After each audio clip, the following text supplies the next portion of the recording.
Hola, soy tu servidor, el profeta Javier Hermoso Barradas, aquí de esta escuela profética.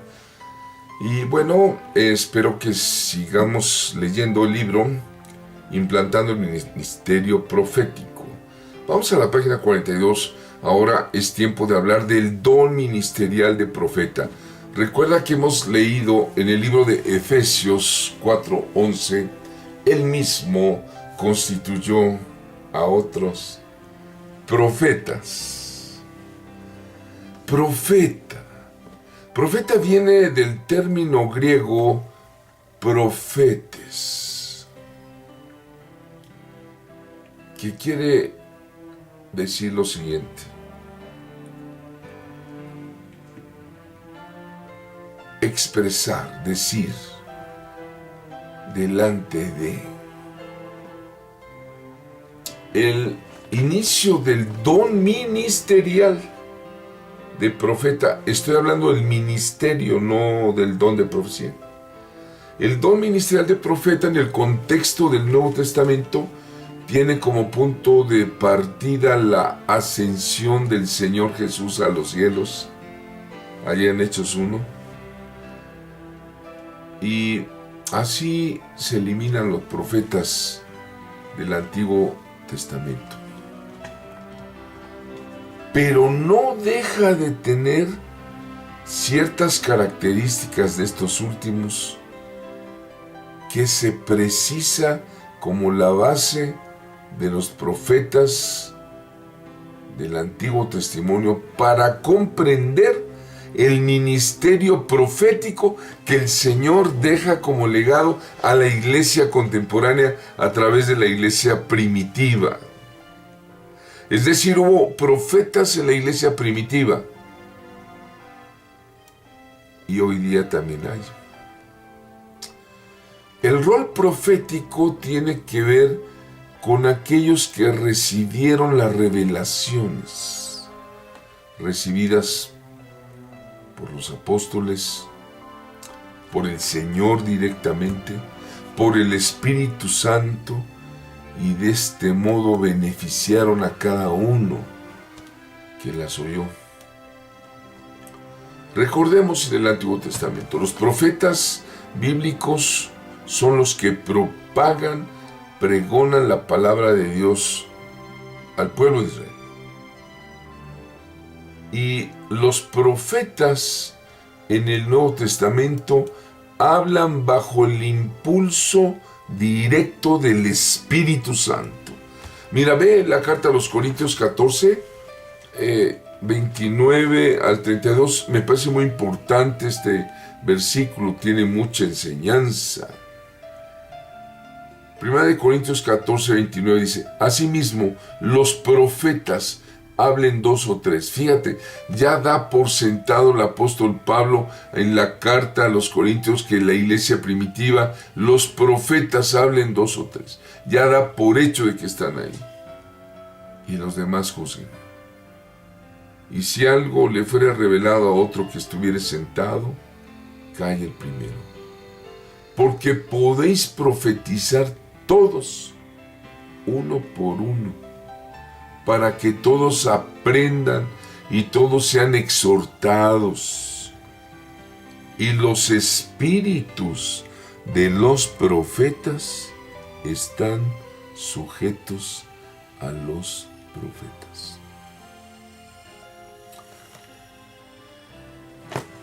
Realmente el ser profeta es algo muy especial. Los profetas en sí no tienen un cargo eclesiástico de la palabra, sino ellos vienen a tener una cierta posición de prestigio en el seno de la iglesia. Estoy hablando de la iglesia primitiva. Encontramos algunos ejemplos de profetas en el Nuevo Testamento. Dice el libro de Hechos 15:30, es muy importante.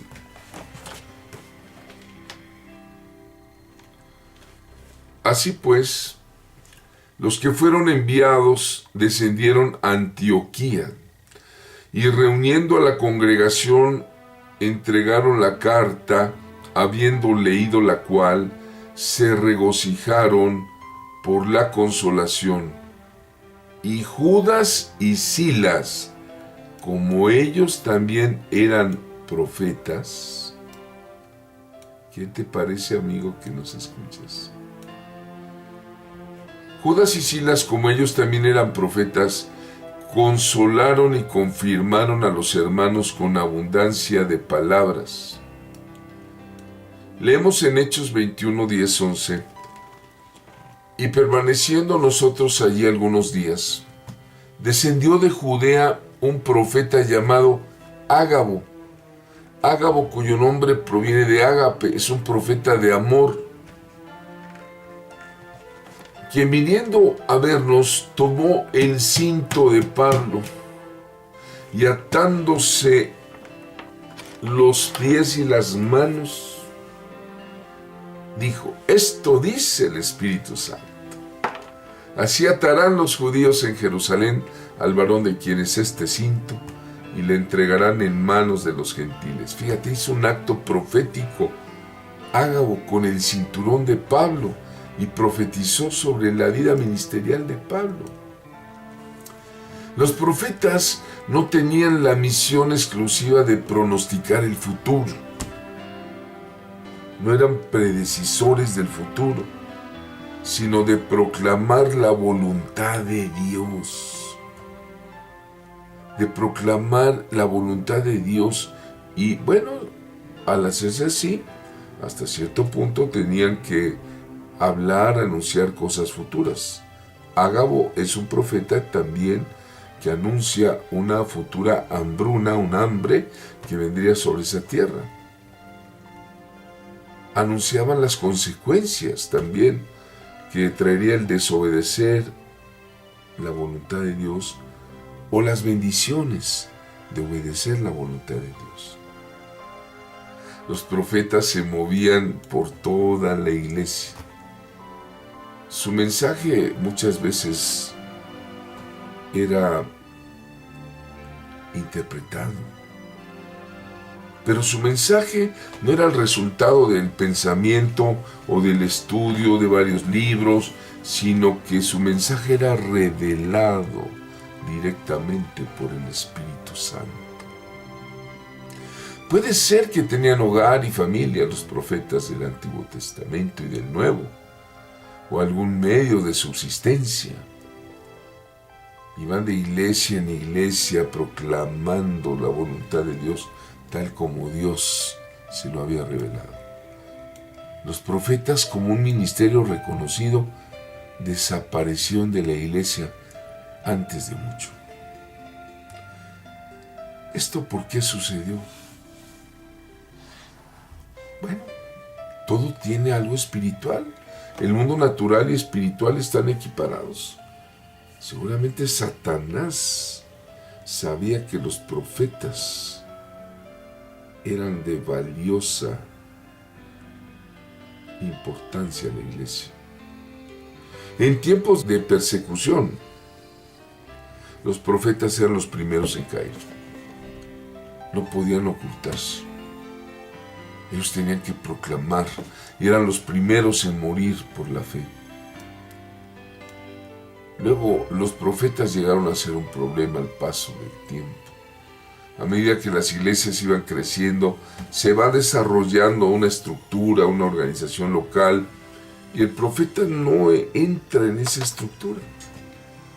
Cada congregación se iba volviendo una organización, ya con un pastor permanente, una administración local, un equipo de diáconos. Y antes de mucho, el ministerio establecido, los permanentes, empezaron a objetar la intrusión de estos profetas ambulantes, estos profetas viajeros, que a menudo venían e inquietaban sus congregaciones. El resultado inevitable fue que los profetas fueran desapareciendo poco a poco. Por eso hoy día volvemos a tomar esa palabra: no hagáis daño a mis ungidos, ni a mis profetas. El ministerio de profeta estaba expuesto a abusos. Estos viajeros proféticos gozaban de un prestigio considerable en medio de la congregación. Pero también algunos de ellos abusaban de su autoridad y la convertían en una excusa para vivir cómodamente a expensas de las congregaciones que visitaban. Por eso se levantaban los pastores en contra de los profetas. Y los profetas daban una palabra del Señor que a veces a los pastores no les gustaba porque tocaba sus intereses pastorales, locales, sedentarios. Hay un libro muy interesante de la iglesia primitiva, se llama La Didaché o La Didaché, su libro de la didáctica, su libro de la administración eclesiástica. Ha sido estudiado y no está en el canon de las escrituras, pero es un libro histórico que trae mucha enseñanza. Habla, por ejemplo, que tiene enseñanza de los 12 apóstoles. Este libro surgió allá en el año 100 y se ve en él que hay mucho prestigio para los verdaderos profetas, pero también muchas sospechas que despertaban los falsos profetas. Este libro, Didaché, investigue usted, circuló ampliamente en la iglesia primitiva. En él se establece el orden del culto, las liturgias, las oraciones que se habían de usar y a continuación se dice que un profeta puede dirigir el culto como el Señor le dé, como Él quiera, porque el Señor se lo está dando. Qué interesante, ¿verdad? Pero hay otras disposiciones en este libro. Se establece que un profeta ambulante puede quedarse 1, 2, 3 días en una congregación, pero si se queda más, ya hay que verlo con cautela, ya que si es un profeta ambulante, debe ser puesto en estima, ver si tiene momentos de inspiración, si solicita dinero, o si anda solicitando posicionamientos y comida, sería un falso profeta, según este libro de la Didaché. Muy interesante. Sin duda alguna, los profetas hoy día tenemos una comisión de llevar una palabra de Dios específica para cada iglesia. Muchas veces el Señor nos va a dar una revelación sobre la vida ministerial, sobre redireccionar, sobre exhortar. Palabras de consuelo para una iglesia que ha sido afectada, lastimada, controlada, monopolizada. Llega el profeta a dar palabra de consuelo, palabra de exhortación, palabra que edifica. Qué importante es el ministerio profético hoy día. Amigo, amiga, que nos ves en esta escuela profética, te bendigo.